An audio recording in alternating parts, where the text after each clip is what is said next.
up your YouTube, search for Stukeley Meadows, watch on your big screen. Or another device if you're at home. Get yourself comfy, this could take a while.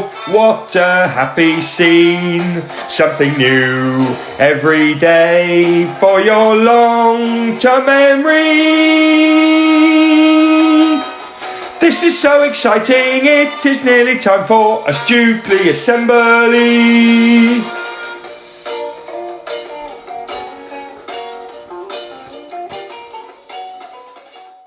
Hello everybody, and welcome to today's values assembly. We are going to kick straight off with our values. So join in everyone. For each other we, every day we, to improve we, and together we will. And our everyday focuses are, and our Stukeley motto is, and our Stukeley curriculum is, and 4 words that make magic happen. Excellent job, everybody. So, welcome to today's values assembly. Now, those of you familiar with my phonics videos will recognise where I am today, but I need something that I've got hidden under this sheet behind me. So we'll talk a bit more about that in a moment. So before we get going any further, I wonder if anyone can remember what we talked about in our assembly last week. I explained that it was a special fortnight for the kind of global world community. Anyone remember? That's it. I'm sure lots of you did. It was Fair Trade Fortnight. Now, I'm going to ask you a couple of questions just by way of recap, just to check that you were listening really well and have remembered things. I want you to respond with a thumbs up if you think it's a true statement and a thumbs down if you think it is a false statement. So here we go, listen carefully. Is this true or false? Fair trade is about making sure that the companies who buy the products, like the bananas or the coffee, from the farmers get the best and lowest possible price that they can. Is it about the companies who are doing the buying getting the cheapest or lowest price they possibly can? And the second statement is this one.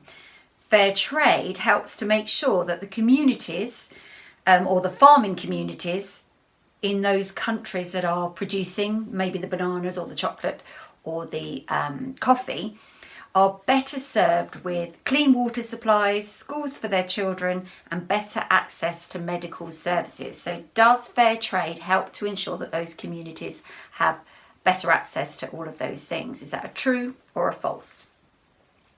Okay, so back to that first one. Is fair trade about making sure that the companies doing the buying get the lowest and best price, or is it about the farmers getting a fair price? Well, I'm hoping that you knew that the answer was false. Fair trade is not about the companies getting the lowest and best price that they can, or paying the best or lowest price that they can. It is about the farmers getting paid a fair price for the work that they do. So that statement was false.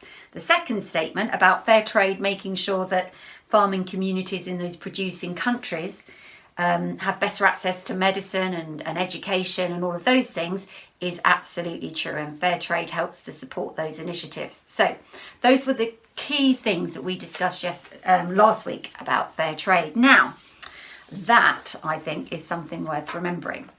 So today's assembly then, well, it's a knowledge assembly.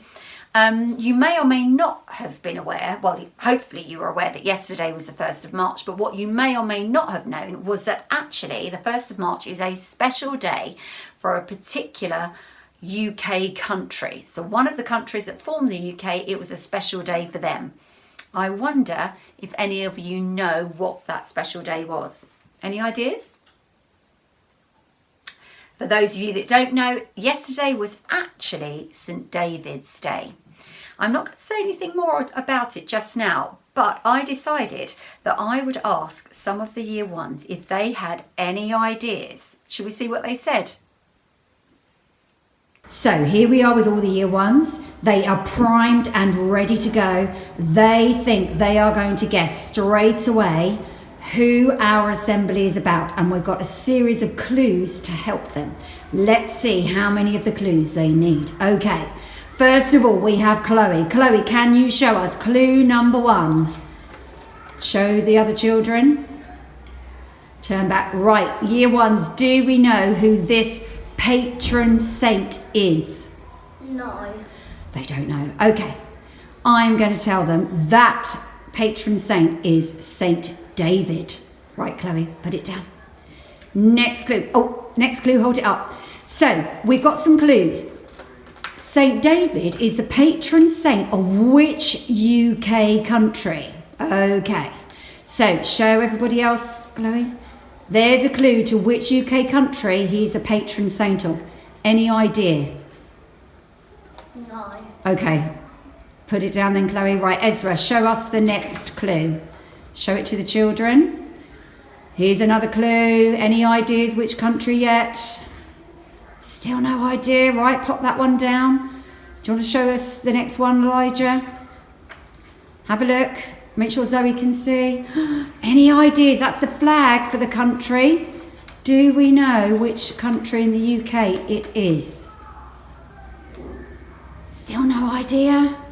Okay, Zoe, show us the final clue. Okay, there's a map. What country in the UK is shown on the map? Any ideas? Can anyone recognise it? Do you know, Zoe, have you had a look? Which country in the UK is being shown on the map with the question mark?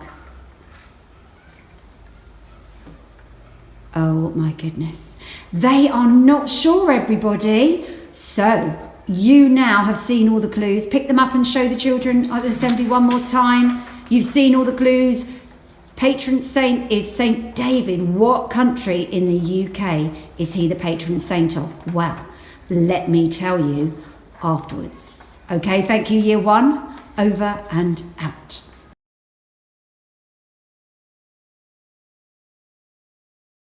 There has been a development, everyone. No sooner had I turned the camera off that they said, oh, I think I do know which country it is actually. Honest, because I said they'd have to wait till assembly to find out. I wasn't going to give them the answer. And it turns out they do know after all, feeling a bit shy, I think. So, in this exciting development, year 1, which UK country do you think St David might be the patron saint of? Wales. Oh, what clue gave you that idea? Do you remember? The flag. The flag, I thought it would. Thank goodness for that. So, turns out year 1s did know after all. Thank you so much and bye for now. So there we go. We got there in the end, didn't we, year 1? I thought that they would know the answer. It just took a little while to get there, didn't it? So let's just recap what they suggested. So here we go. First clue was this one, and here is a picture of St David, and we'll come back to that one. So St David, who is the patron saint of this country. This image of a daffodil is often associated with this UK nation, as is this image of leeks, also associated with this UK nation. And this red dragon is on their flag, and this shows that this UK nation, which I think we all now know is Wales, is in the western region of the United Kingdom, or actually of mainland UK. And because it's in the west, it's quite a mild temperature, but it's also very, very wet. So it's a very green place to visit. So there we go. So our assembly today is about St David and about St David's Day and what that means to the people living in Wales. But I wonder what's special about that day. What happens when it is St David's Day? So let's see what we can find out. St David, oh, that reminds me, under here I've got all the clues I can show you now. So we have got on here the who, what, when and where. So I'm hoping that you can see that clearly of St David. So the who is St David. Let's come back to that picture of him. Here he is, St David. The who is St David. The what, well, he is said to be the patron saint of Wales. Now, a patron saint is kind of like a protective saint. So lots of, in fact, of the UK countries have their own patron saint. So he's the patron saint of Wales. He is thought to have been born somewhere between 462 to 515 AD. That's when he was thought to have been alive, rather. So quite a long time ago. We're in 2021. And he was born in on the southwest coast of Wales, close to where the city of St David's is today. Now, St David's city is actually also special for another reason, but I'm not going to tell you what that is, because my challenge for you guys is to see if anyone can find out and tell me, or let me know somehow, what is special about the city of St David. Okay. So I will leave that one with you. So St David was born in Wales, near the city of St David, or where that currently is. Okay. Now, his best known miracle, because you may or may not know that a person gets made a saint if certain miracles are performed by that person, or if they're associated with miracles. And his best known miracle is said to have been, or was said to have taken place, when he was preaching to a large crowd. And the spot of ground where he was actually preaching was said to have risen up to form a small hill. And there's now a village that is built on that small hill. Now, I'm not going to tell you the name of the village, because those of you that may not know, Welsh language is really, really tricky, and I cannot pronounce the name of the village. So I can leave that one as a challenge for you as well, to see if you can find out the name of that village.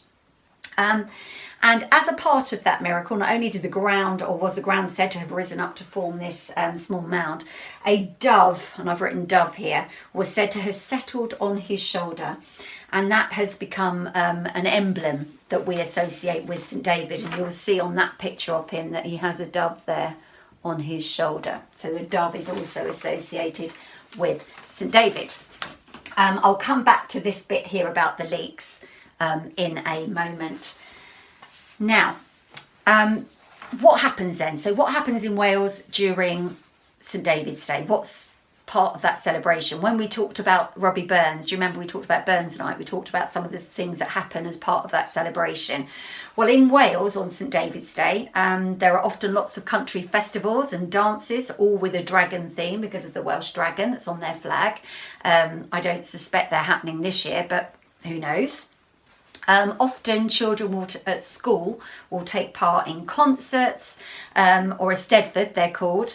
They'll take part in school concerts where they'll recite poems and verses and sing songs and dance and things like that. And often you would expect to see the flag of David flying around in various public places. But controversially, it is not a public holiday. So it's not a national holiday for people living in Wales, but it is marked as an event and it is celebrated. There is also a traditional meal that is eaten, and it is a lamb, leek and caul soup. Now, I hear you asking, well, what is caul? Well, caul is kind of just like a vegetable, so it's kind of a general name for vegetables. A lamb, leek and caul soup is a traditional food. And there is also a tradition of wearing and eating leeks. Now, I've mentioned leeks here, and they're not quite sure. They think it probably goes back to the 6th century, when apparently St David ordered all of the soldiers to wear a leek in their helmet when they went off into battle. May or may not be true, probably a little bit of folklore, but the leek then, as well as the daffodil, is also associated with Wales and with St David's Day. So, to recap then, the 1st of March, which was yesterday, was St David's Day, an important celebration in the life of one of our UK nations, Wales. The dragon is an emblem of that, and it is on their flag. Daffodils are also associated with Wales traditionally, as are leeks.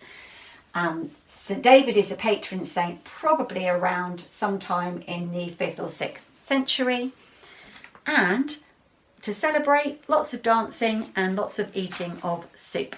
So there you have it, a potted history of St David's Day. So I will leave that one with you now that you're all much richer for knowing all of those things. and hope that you all have a great week. Don't forget, it's the final week on remote learning, those of you that are at home, and look forward to seeing all of you at school next week. Take care, everybody.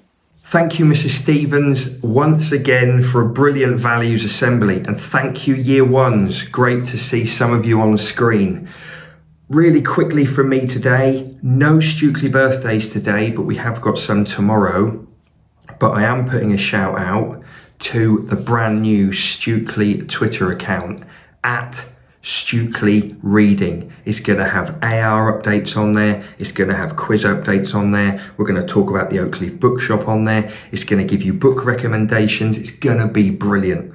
So shout out for that brand new Stukeley Twitter. Tell your families to get following. Let's see if we can get it to 100 followers before World Book Day on Thursday. The most important 60 seconds are coming up now. The most important 60 seconds are coming up now.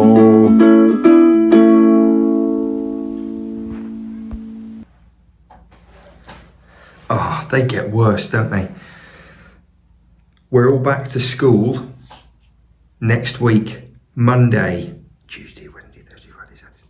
6 Stukeley sleeps, and we're back to school. I'm looking forward to it.